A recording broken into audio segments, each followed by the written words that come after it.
scientific experiment here today. We're all getting pretty old. I couldn't have done this in the last uni because we weren't old enough.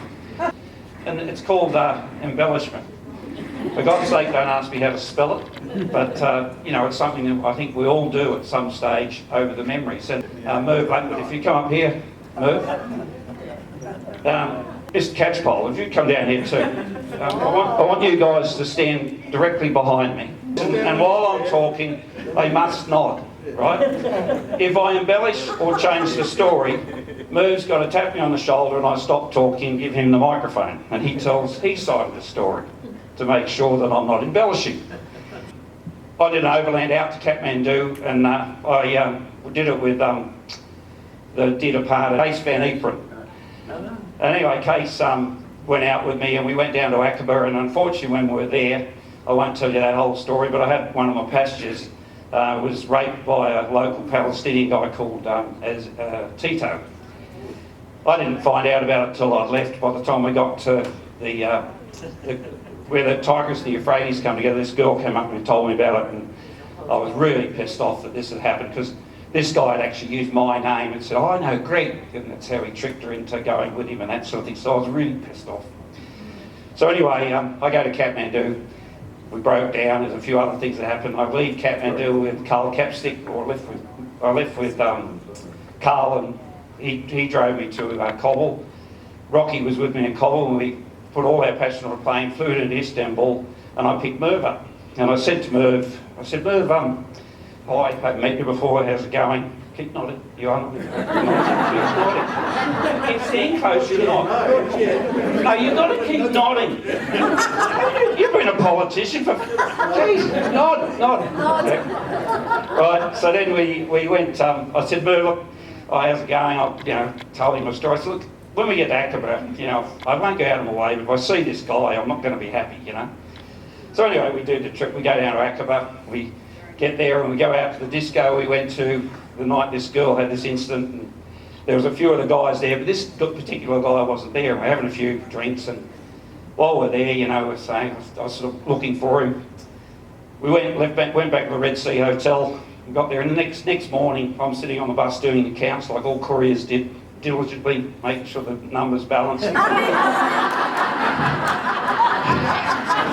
And anyway, we make sure the numbers balance, and next thing one of these guys in the disco comes up, he says, oh, hi Greg, I had a great night last night, had a really good time.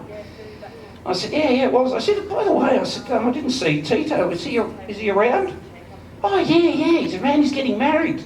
I said, oh, I'd love to catch up with him. So anyway, I couldn't believe it. 5 minutes later, this car screams to a halt. Tito jumps out of the car, walks up to the front step of the bus, and I'm just stepping down the bus, and I am left-handed.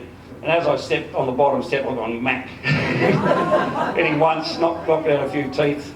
I'm giving him a kick, It feels really good. And he sort of said, you bastard, you held out your hand in friendship and you hit me. That's all you deserve. You raped one of my passengers, you bastard. Anyway, so next thing, all these Arabs, he goes off. Yeah. He wasn't actually there at that, I'll tell you. No, he didn't see it. I was actually in the driver's seat. Yeah. Oh, you were there? Oh, good. I was actually still at the driver's seat at this stage, and Greg saw this guy and said, watch this. See, I didn't know that. I forgot. I was concentrating on this bastard. Anyway, next thing, everyone knows Arabs, he goes off and he's got jaws out like this, and next thing, I'm sitting on the bus, and next thing we go up to the room, and next thing the hotel manager comes up, so there's 2 guys down the front desk that want to talk to you. Well, they were dressed like us, no uniforms, and they saw these guys were with the military. And I went, oh yeah, sure, So next thing the hotel manager said, yeah, they are.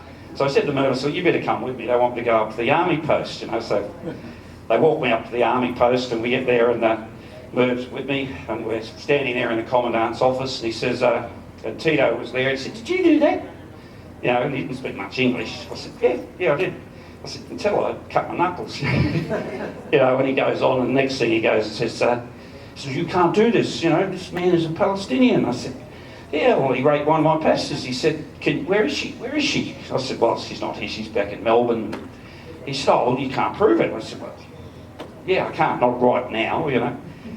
He said, oh, I rabbled on a bit of Arabic, and next thing they did, like they did with Rocky at the police station in London, they took my shoelaces, my belt, and threw me into jail. I'm in this hexagonal cell, and you know, there was 8 guys in there, 7 of them were Arabs, and there was me.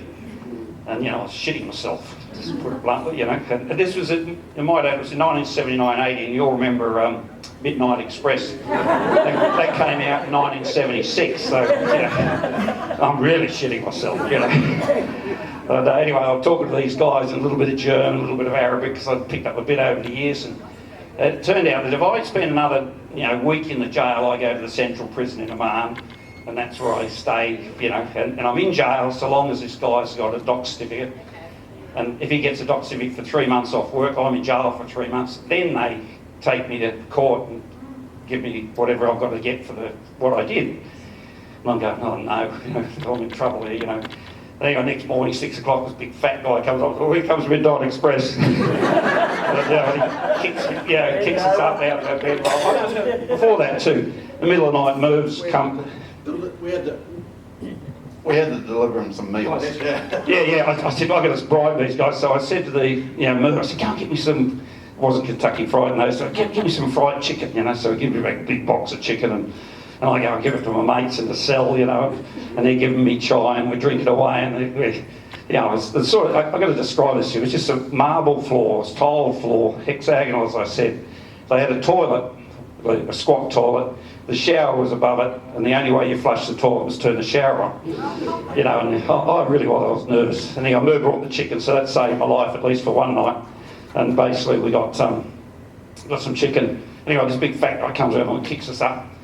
You know, I get up out of bed and we're all standing there, and he gets us to sweep the floor, and all my mates say, no, we do this. And I said, oh, okay.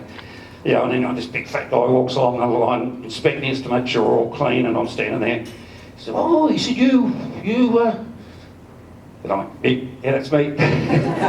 Next thing, he says, oh, big problem. So at this stage, the pennies started dropping out of my ass. And, you know, anyway, so the next thing that happens is Merv comes around and visits, because the cell door is open to the street. You know, it's got big bars on there, hanging on the bars, and go, Merv, we're in trouble here. We hadn't been to Israel. I was the only one who knew how to pay the Department of Antiquities their backhand of their baksheesh to get across into Israel. You've got to get in touch with the office and get somebody down here, you know, to replace me, because, you know, you can't go across on your own. Anyway, next thing what happened was he's there, and then Tito walks past, you know, his jaw's out here by this stage. I said, go away. Tito, come here. You know, so Tito comes over, you animal, you hit me. I said, Tito, if I spend one more night in this jail, I'm going to fly this girl over, I'll fly 50 passengers over that were with us, the driver. I said, they'll cut your balls out in this country for doing what you did. So you get me out of here, you know. So anyway, it goes off. Next thing, I think you were with me when the soldiers come up, so we go to court, you know. So they shackle me, cuff me, 2 soldiers with M16s on their shoulder, and we walk down the main street of Aqaba, and nobody had said anything to my passengers, and the passengers would walk around and go, morning. We go through this exercise, and they go, and we go into this courtroom, and I'd said to Merv, I said, look, cash the food, kitty. I want, if I can, I'll buy my way out of this. So, you know, so he's gone and cashed on that $6,000 or whatever, US dollars, your pockets full of it. We go into this courtroom, and there's probably 40 Arabs in this courtroom. You know, all this, I was big news, you know. And anyway, this judge is there, and the only guy that spoke good English was the guy I'd hit. So, you know, the judge gets there, and he gets there with his anvil, and he says, and he spoke bits of English. He says, you do this? I said, yes. Are you sorry for what you did? Yes, I am. Tito was a good man? I said, yes.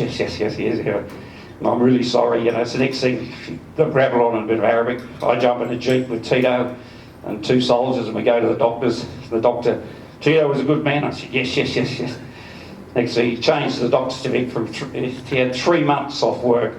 So he gave me a doctor's certificate, gives it to them, goes back to the court and sits in front of the judge, and the judge says, Tito was a good man. I said, yes, yes. And he says, I'm going, oh God, what's going to happen here? You know, next thing he gets his little hammer and he goes, 300 fills, which it was, in those days, it was about 50 US cents. And I said, I turned to Merv, I said, Merv, no. I said, have you got any change? So, yeah, we paid the 300 fills and I'm sort of out of jail. And then we're walking to out the door and Tito's with us and Tito says to me, says, you're a very lucky man. I said, no, Tito. I said, you're the lucky man. If I'd known how cheap it was, I would have hit you twice.